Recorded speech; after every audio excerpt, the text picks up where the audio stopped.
Hello बच्चों, मेरा विद्यालय मेरा मोबाइल। इस समय मेरा मोबाइल ही मेरा विद्यालय है, क्योंकि लॉकडाउन चल रहा है और विद्यालय बंद है। तो मैंने आप लोगों को बताया था अगला वीडियो मेरा ये खास तौर पर 7 और 8 और 9, ये तो खास तौर पर मैंने 8-9 के लिए वीडियो बना रहा हूँ। जो अभी अभी 8वां क्लास पास करके निकले हैं उनके लिए भी ये वीडियो है। जो पढ़ रहे हैं 8वां क्लास में वर्तमान में उनके लिए भी। 7वां क्लास की अगर इच्छा होगा तो ये वीडियो देख सकते हैं, उनके लिए भी लाभदायक है। 7वां के लिए मैं कोई आवश्यक नहीं मान रहा हूँ, 7वां की इच्छा होगी तो देख सकते हैं, लेकिन मैं 8 और 9 को वर्तमान में रखकर ये वीडियो बना रहा हूँ। और आप सभी बच्चे अच्छे से सीख रहे होंगे और ये ध्यान देंगे कि इस समय मेरा मोबाइल ही मेरा विद्यालय है। तो आइए हम लोग आज पढ़ेंगे बट्टा और अंकित मूल। पहले हम लोग समझेंगे कि बट्टा क्या है। बट्टा का मतलब है छूट। मान लिया जाए, इसमें भी अधिकतर बट्टा प्रतिशत में देता है, लेकिन इसको समझने का कोशिश करें। मान लिया जाए कि कोई दुकानदार 400 रुपया रखा है, किसी वस्तु का 400 रुपया मूल्य रखा है। ये मूल्य है, ये विक्रय मूल्य भी हो सकता है, अंकित मूल्य भी हो सकता है। और इस पर वह 100 रुपया छूट दिया, 100 रुपया छूट दिया। तो ये जो है बट्टा हो गया। 100 रुपया हमारा छूट हो गया। अगर इसको प्रतिशत में निकालेंगे तो आप लोग प्रतिशत में निकालना जानते हैं, और ऐसे भी आप निकाल सकते हैं कि आपने 100 रुपया छूट दिया है तो इसमें कितने प्रतिशत का बट्टा होगा। तो 100 गुणे 100 बटे में 400, इसको कटा दीजिए, इसको कटा दीजिए और 4 से भाग दे दीजिए। इसमें 25%। तो हमारा छूट 25% का हुआ। अगर हमें पहले से ही मान लिया जाए कि हमारा 500 रुपया अंकित मूल्य है। अंकित मूल्य का मतलब आप समझेंगे कि जो मूल्य रखा गया है, मार्केट प्राइस जो उस पर अंकित है, मार्क प्राइस भी कह सकते हैं उसको, यानी जितना अंकित किया गया है वह अंकित मूल्य है। अगर 500 रुपया हमारा अंकित मूल्य है, इस पर हमें 20% का बट्टा मिल रहा है, 20% का बट्टा मिल रहा है। तो सीधे इसको हम निकाल सकते हैं। 500 गुणे 20 बटे में 100, और 2 जीरो से 2 जीरो घटा देंगे, बराबर कितना हो गया। तो 20×5 100 रुपये, इसमें भी 100 रुपये आ गया। तो ये हमारा बट्टा दिया हुआ है। मैंने छूट की राशि ज्ञात किया, बट्टा की राशि ज्ञात किया 100 रुपया। इसमें बट्टा की राशि दिया हुआ था तो मैंने प्रतिशत में ज्ञात किया। ठीक लाभ और हानि जैसा है। लाभ और हानि का हम क्रय मूल्य पर सारा क्रियाकलाप करते थे, और इसमें अंकित मूल्य पर हम लोग सारा क्रियाकलाप करेंगे। तो हमने तो अंकित मूल्य के बात समझ लिया। कभी कभी ऐसा होता है कि बट्टा के अलावा उस पर अन्य तरह के टैक्स लग जाते हैं, जो कि अंकित मूल्य से भी ज्यादा व्यय करना पड़ता है। थोड़ा सा यहाँ पर वीडियो को हम थोड़ा जूम कर लेते हैं। तो हमें टैक्स जो है 2 तरह के हैं।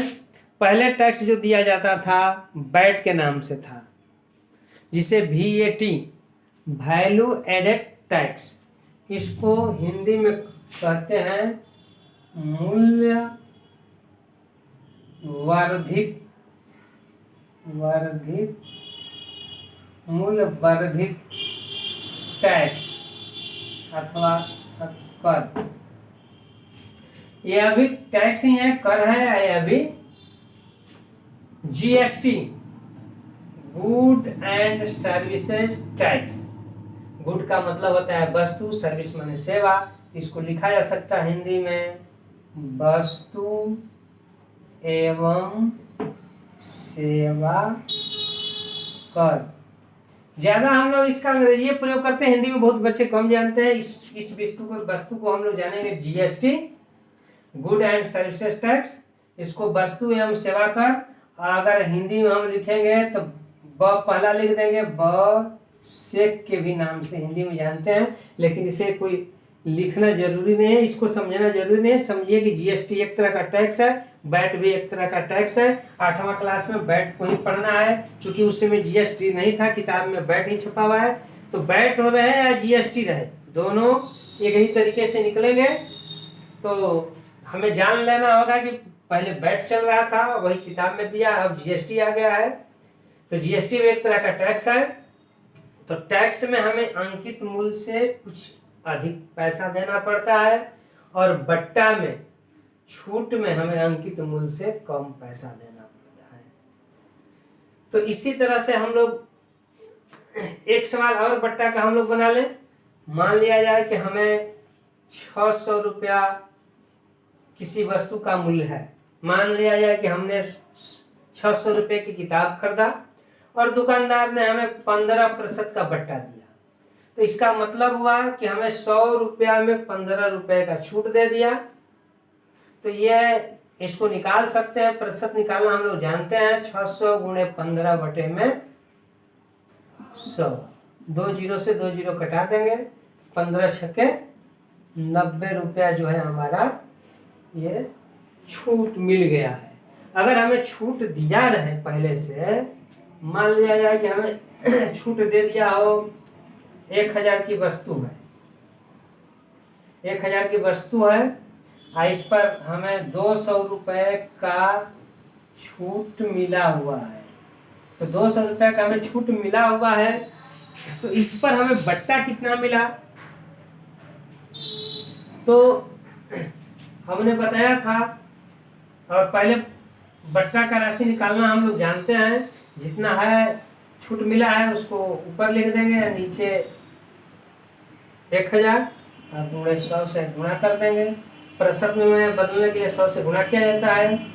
तो 2 जीरो कट गया, 1 जीरो से यहाँ कट गया, आ गया हमारा 20%। तो हम छूट की राशि दो चीज में भी बदल, प्रतिशत में भी रह सकता है और सीधे सीधे रहता है। जिस तरह से प्रतिशत लाभ है और एक ठो लाभ होता है, दोनों अलग अलग चीज है, उसी तरह से बट्टा और बट्टा प्रतिशत अलग है, लेकिन अधिकतर बट्टा प्रतिशत में ही दिया रहता है, और उसे हम लोग जानेंगे। उस तरह से सवाल जैसा आएगा उसके मुताबिक हल करेंगे। तो अब हम आते हैं वैल्यू एडेड टैक्स पर, क्योंकि इसे भी हमें 8वां क्लास में जानना है। तो आइए बच्चे हम जानना चाहेंगे।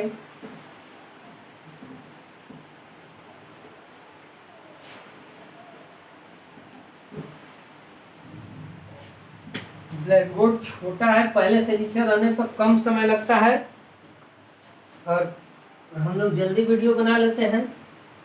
अब मिटा कर लिखने में थोड़ा टाइम लगता है, ऐसे बच्चे अस्थिर रहेंगे और देखेंगे।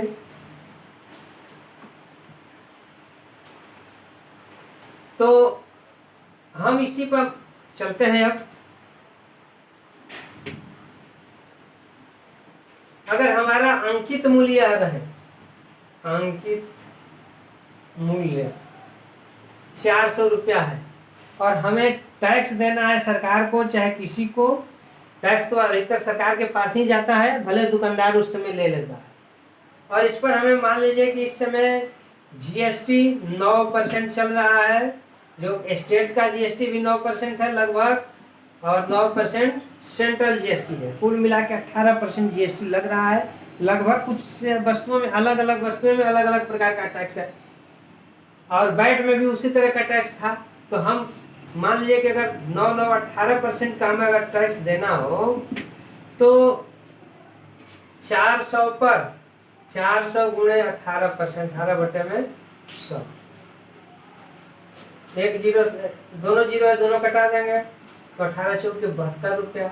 ये 72 रुपया हमारा टैक्स हो गया, टैक्स की अमाउंट हो गया 72 रुपया। तो हमें राशि कितना देना पड़ेगा, तो 400 प्लस 72 रुपये बराबर 472। हम चाहें तो सीधे सीधे भी हम निकाल सकते हैं इसको। जो 18% हम दिए, इसका मतलब है कि हमारा अंकित मूल्य 100% है, सीधे निकालना रहेगा तो पर भी हम 400 गुणे 118% लिख के और सीधे भी निकाल सकते हैं। तो 0 से घटाएंगे तो उत्तर सीधे आ जाएगा। इसमें गुणा करेंगे, इसमें से 832, 4 1 4 3 7 और 4, ये सीधे आ गया वहां पर। तो हम दोनों तरीका का उपयोग कर सकते हैं। हाँ, इससे निकालेंगे तो हमें ये पता चलेगा कि छूट की राशि कितना है, 72 रुपये। और इस तरीके से निकालेंगे तो सीधे 472 रुपया उसका कर सहित मूल्य हो गया। तब इसके बाद हम 400 हटा के तब हम कर का पता करेंगे। कर जो है हमारा 72 रुपये है। तो इस तरह से हम ये कोई भी सवाल रहे तो हम बना सकते हैं। धन्यवाद। ये वीडियो इसका सेकंड पार्ट भी जारी करेंगे और उसे भी देखना आप लोग जरूर से देखेंगे, इसको छोड़ेंगे नहीं।